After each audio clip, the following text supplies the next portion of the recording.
कोल्हापूरच्या शिरोळ तालुक्यामध्ये पत्नीनं प्रियकराच्या मदतीनं पतीला संपवलं. शिरोळ तालुक्यामधल्या धरणगुत्ती गावामधली घटना. आरोपींनी मृतदेह स्मशानभूमीमध्ये पुरला होता. गडचिरोलीमधल्या दिरंगी फुलणार परिसरामध्ये 2 नक्षलवाद्यांना अटक. नक्षलविरोधी पोलीस पथकाच्या ऑपरेशन दरम्यान कारवाई. जळगावच्या 40गाव घाटामधील मेणबत्ती पॉइंटवर दुचाकीस्वार तोल जाऊन 350 फूट खोल दरीमध्ये पडला. महामार्ग पोलिसांनी घटनास्थळी धाव घेत दुचाकीस्वाराला सुखरूपपणे बाहेर काढलं. यवतमाळमध्ये डिलिव्हरी बॉयला पोलीस निरीक्षकानं मारहाण केल्याचं प्रकरण. पोलीस निरीक्षकाची नियंत्रण कक्षामध्ये बदली. केशव ठाकरे यांची तडकाफडकी नियंत्रण कक्षामध्ये बदली. धाराशिवमध्ये चॉकलेटचा आमिष दाखवत 4 वर्षीय चिमुकलीवर 40 वर्षीय नराधमाकडून अत्याचार. शिराढोण पोलिसांकडून 40 वर्षीय नराधमा.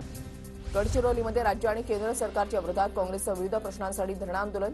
गडचिरोलीमध्ये विमानतळाकरता सुपीक जमीन अधिग्रहण न करता वनजमीन वापरण्याची मागणी. जळगाव महापालिका आयुक्तांकडून 1263 कोटींचा अर्थसंकल्प.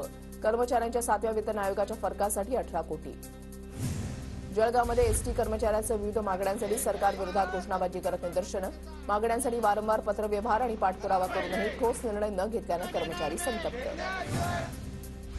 नंदुरबार आगारामधील चालक आणि वाहकांचं शासनाच्या विरोधात आंदोलन. वेतनवाढ, भाडे, महागाई भत्ता तत्काळ देण्याच्या मागणीसाठी आंदोलन.